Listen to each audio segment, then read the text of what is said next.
And now we're going to explore, all right, this lady who did some marvelous work in the 19th century. And she's by bloodline, she is actually a descendant of a French nobleman that was here in North America, but at the same time, too, she has bloodline from the Washita, also known as the Mound builders.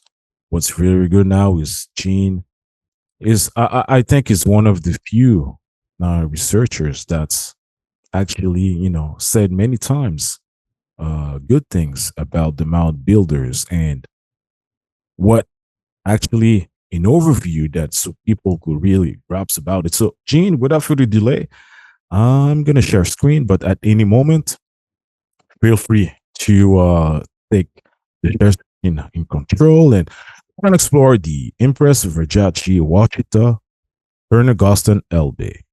You may go ahead, Gene. Yeah, so the Empress that you mentioned, the Verdiacee Taari Washita, is part of what is known as the original peoples of this earth. Back when it orbited as Kingo, a moon of Tiamat, humans were not indigenous to this sphere. We came from a series of blown up planets. Humans originally started on a planet known as Urantia, which orbited the central sun of the universe known as Shigra. And when Tiamat was in a battle that was waging between the pre-Adamite civilization on Mars and the Jovans that wound up destroying Tiamat, humans were taken to Kingu. And then when Tiamat blew up, Kingu was moved into the orbit of where we are now and had changed its name at that time to be known as Earth. And at this time, humans during that battle dropped from 24 strands when they went from Tiamat on to Kingu. So at that time, humans were at 12 strands once they got to Kingu and Kingu got in place. So the Washitaw Nation, which are part of who built the mounds, and the mounds are not mounds. They're actually the bottom parts of pyramids that are left. They built pyramids in Mexico City and all the way up Chicago, New York, Manhattan had big, huge pyramids, which were part of a communication network across the world, as well as free energy. And you can see in Egypt, for example, paintings on various temples and things where they're holding what looks like a giant incandescent tube and it's glowing. So they had technology, both anti-gravitic and free energy, similar to what Tesla was trying to do with Wardenclyffe and with trying to do on Manhattan Island. And he picked those locations because they're on ley lines. The mounds are on ley lines too. That's why they're picked. They knew what they're doing. They're actually pyramids on the same architectural design of the pyramid in Mexico, which is a very ancient. The Aztecs found them. They were restored. They didn't look when the Aztecs found them even as good as they do now, because they're very, very ancient. And those are the pyramids of the moon, the sun, forget the other one, that are near Mexico City at Teotihuacan. And that's part of the ancient mound builders. And so the Washita people, they're called Washita, and I'll try to pronounce this correctly, Dugda Mundia, which I'll spell it, Dugdahamoundyah.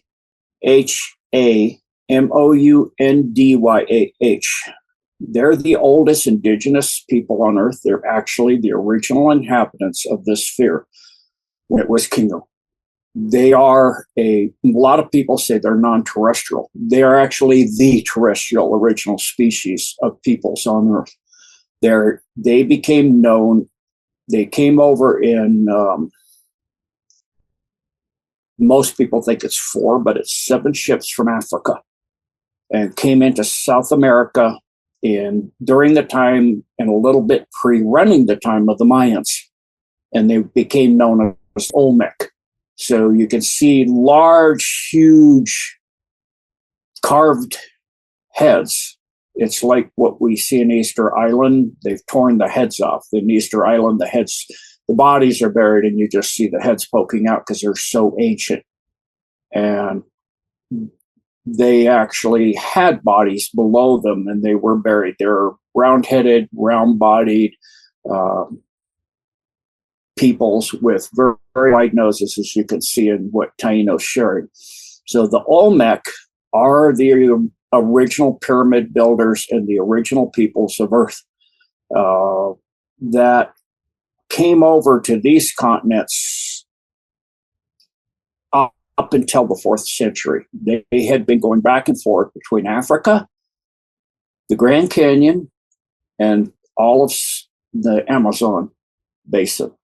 They have pyramids that they haven't shown the world yet at all, like Teotihuacan, all over the area of where the Mayans were, and down into Guatemala, Nicaragua, and South America, all the way down into the Amazon, which is where they first landed. They landed coming up the Amazon.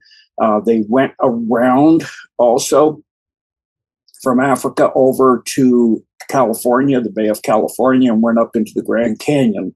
As I've said many times, the Grand Canyon's the Grand Central Station for the American continent.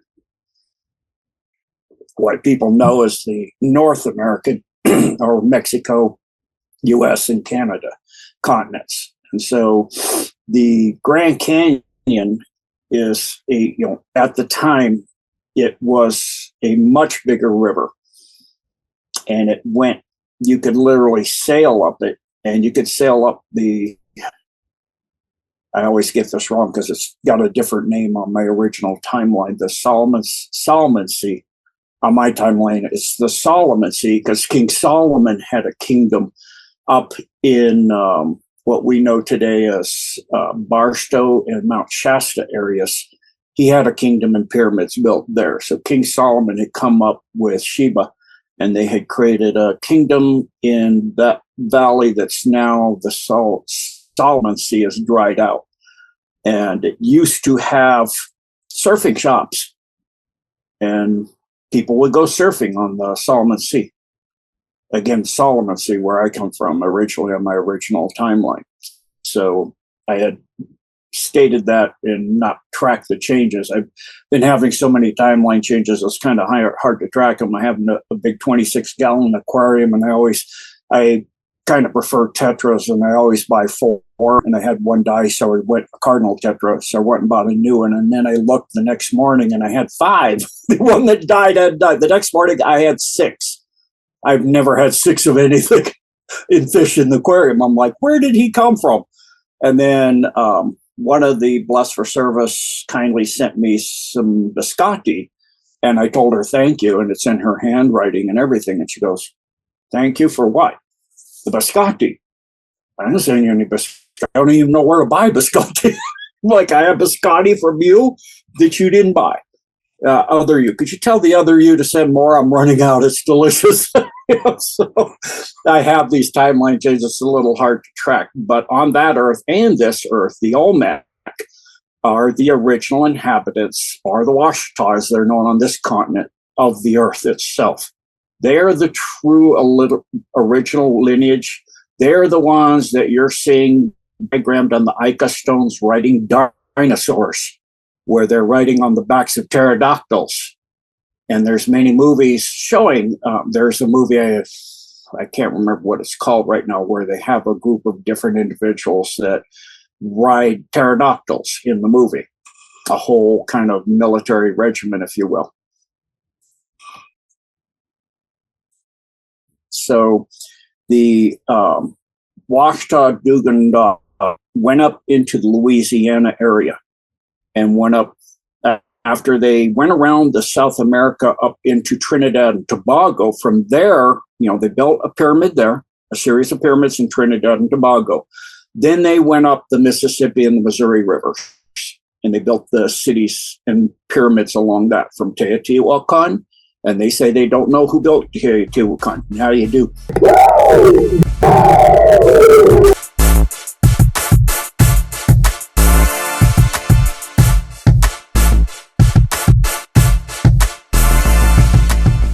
They built a pyramid there, a series of pyramids in Trinidad and Tobago. Then they went up the Mississippi and the Missouri rivers, and they built the cities and pyramids along that from Teotihuacan. And they say they don't know who built Teotihuacan. How do you do? So they built Teotihuacan. They built all the way up to Chicago, New York, Manhattan, going up the Mississippi and Missouri and going off into the Ohio and these other rivers that all attach to each other. So they've built a vast network. They didn't look at themselves as an empire. They were not a conquering or colonizing group. They respected other peoples and their religions and their cultures and their states, or however you look at it. There were 500 nations eventually in the American continents, in just what we call the North American continent. I always say what we call because it's actually the South American continent. But okay, we'll call it North American for ease of understanding. And the whole Louisiana area, the Louisiana, Mississippi, Alabama, all of that was the Louisiana Purchase. The French sold to the Americas because they were trying to protect the lands from the conquistadors of Columbus, who was a sellout. He was actually half Washita. So he was actually half black. And he came over to conquer the continent along with all the other conquistadors. And they knew that somewhere in what called the Louisiana Purchase area is what they believed was a city of gold, like what we've seen in National Treasure, I believe is the movie with Nicolas Cage, one of his two movies where I think it's National Treasure, where they find and like you also see with Harrison Ford in The Crystal Skull, a city of gold. And so they're trying to relay to you that somewhere in the Americas of gold. None of these areas in that movie or in the Louisiana Purchase area. I do know, I have a fairly decent idea of generally what state it's in and kind of the location of the area. However, it is not located on third density. So knowing precisely where it is on third density wouldn't help you at all. You'd go there, you wouldn't find a thing. It is on fifth density. So the City of Gold, along with the Fountain of Youth, is on fifth density, and it rains down life force from what is known as the Tree of Life to all of the lower densities, fourth density, third density, etc., to give the life energy for every living plant, animal, every living thing there is. And they wanted to find that tree. So the fountain, which is actually the legend of Achilles, mother dipped him in that to make him immortal and held him by his heels. That's why his heels were not covered. She wasn't smart enough to rotate him around, dip his heels in, or maybe she didn't want to, so she could leave him not completely in the nature of their types, which are essentially immortal from regular third density weapons. So those beings are part of a conquering negative alien group that had tapped in at fifth density to the fountain of youth, or the pool of eternity, and all of these things and these hidden technologies. So the marquee that was sold the part of this Louisiana Purchase situation, Marquis de Maison Rouge. I'm probably not pronouncing that right. No, Gene, you have it. You did it. You did it good. Marquis de Maison Rouge. Oh yeah. Oh my goodness. I mean, that must be past life memory from when I was a French trapper up in the area of Ottawa, in that area up in Quebec. So contact between Marquis de Masson Rouge and Baron de Carondelet to negotiate the beginnings of what we know now as the Louisiana Purchase, in which the American founding fathers got the Louisiana Purchase to take it out of the hands of the cabal. The cabal was infiltrated into the Europeans that came to this continent from the get-go. And so what you see of the disputes between the Portuguese, the French, the Spanish, the British are all just the 13 bloodlines vying for who's going to run what and who's going to control what, using humanity as the cannon fodder. And that includes the humanity of the original peoples of the earth, or the Olmec. So, any other questions, Taino? Sure, Gene. I would like to venture into something that I believe we talked quickly last time. So it's about the Mound. And people, you know what? If you check some of the stuff, so that lady here, quickly, all right, one of her ancestors, all right, from a French nobleman was, like Jean mentioned, Marquis de Maison Rouge. And if you want to dig stuff, you're going to know this was shared by one of my friends, but Louisiana it's a name because of Louis from, who had brown skin, literally like myself, made a political union with Anna, one of the empress from the Washita.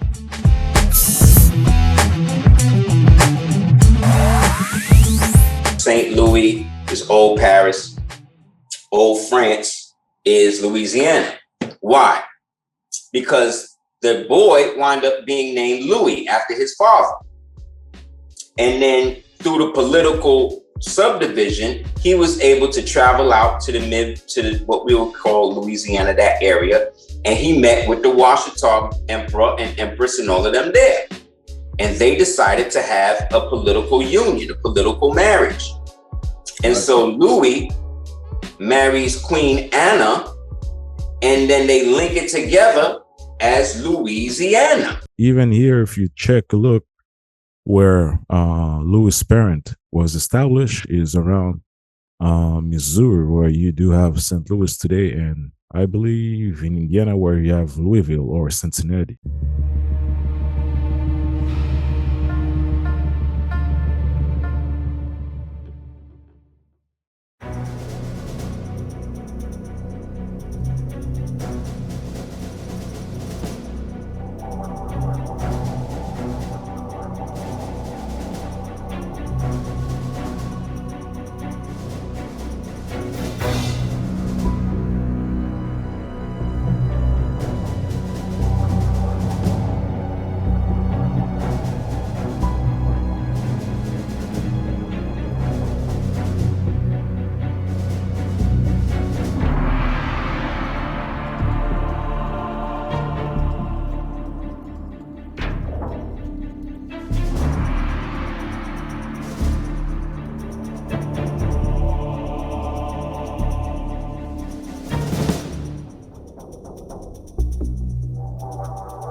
Gene, I'll invite you to share your decodes.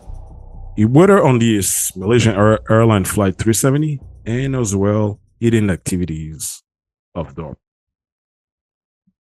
So it was two things involved here. One was an artifact was on that, which they removed.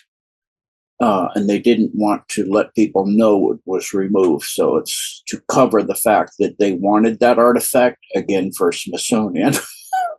And then also, there was a group of individuals that would have interfered in their hegemony unipolar world format of what they're trying to do with the NWO or the OWN. If you go backwards, they want to own everything. So they brought that down for that reason. And, you know, it's actually quite frequently what the negative non-terrestrial groups will do in taking an aircraft down. They'll remove the people first, because they're harvesting and trafficking them. So they'll come and pull the people off, and you'll hardly find any remnants of people at all, even if it's a near ground collision. You don't find a lot of bodies. Same thing with the supposed crash for the trade tower situation. Where's all the bodies? Again, removed before that. In that case, significantly before that, because what crashed there is not that aircraft. They were removed at an Air Force base and put in a dump. And I've covered, you know, which dump and where in my dump decodes. And this is another situation where they remove them in flight. They come remove the majority in flight and traffic them off world. And because they're people that would get in the way of their unipolar hegemony plans.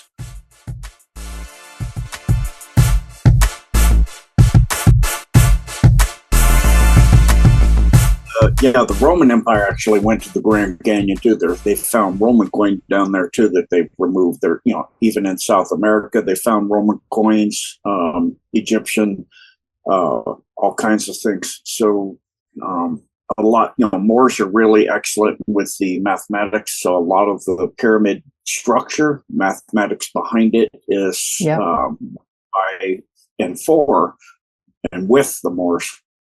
And so, yeah, they constantly hide these materials and things. They don't want human race to know the true history because they tie things together. And there's technologies too down there of things. So look at these huge, like the pyramids you can see there, some of the pyramids. Those are actually huge pyramids. Ancient, well weathered, but some of the angles and things are impossible to be in nature. You have almost perfect right angles several times, and then you have holes in the side of the entrance, which are now weathered to where, you know, it's exposed. So Kincaid's Cave and Dewar's Cave and all of these different cave systems and interlocking stuff, and you've got artifacts that are non-terrestrial technologies removed from the Grand Canyon as well. And those pyramids I was showing actually have a no-fly zone. And then there's also, if you go rock climbing and climbing in there and stuff, you'll be picked up and removed because the public is not allowed to go to certain areas. Right. So they either bus you over or take a train over there, and then it's kind of a confined area where they have some touristy type of buildings. And then the other option is to take a bus, which is also a controlled tour. And then they will direct you to a location that if you're interested in climbing, they'll let you climb in that area. But it seems like there's a lot of eyes on what people are doing over there. And, you know, I lived out in the Midwest for a while.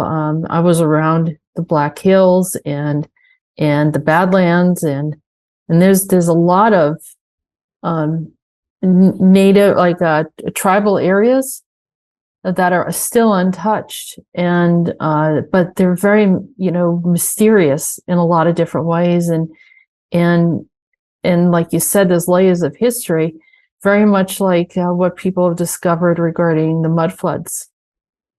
Yeah, you know, additionally, you know, the Grand Canyon, and of course, ties to the mound builders.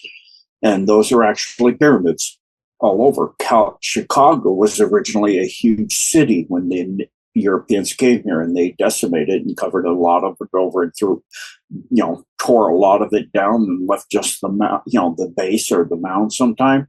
But the mounds were pyramids like Teotihuacan all over the American continent by the First Nation. Technology they had, especially in the Solomon Sea, which was a sea. It went all the way up to Mount Shasta. And there's actually river boats. We're going to be doing a decode on that too. And there's surf shops still there, in the Solomon Sea area in California. And so there was, at the time, people would sail up there and trade with the Native and First Nations peoples, because the Anasazi spread across all the way from upper parts, mid parts of Canada, all the way down to mid parts of Mexico. The Anasazi Empire was massive until they left the earth. Yeah, they disappeared. Yeah. Pretty much, they said, they all just decided to walk out into the jungle one day. Oh, yeah, right, sure. Just leave all our cities, drop everything we built. No, they left mostly the planet, because you would find massive bodies. You don't find hardly anything. Hundreds of millions of people.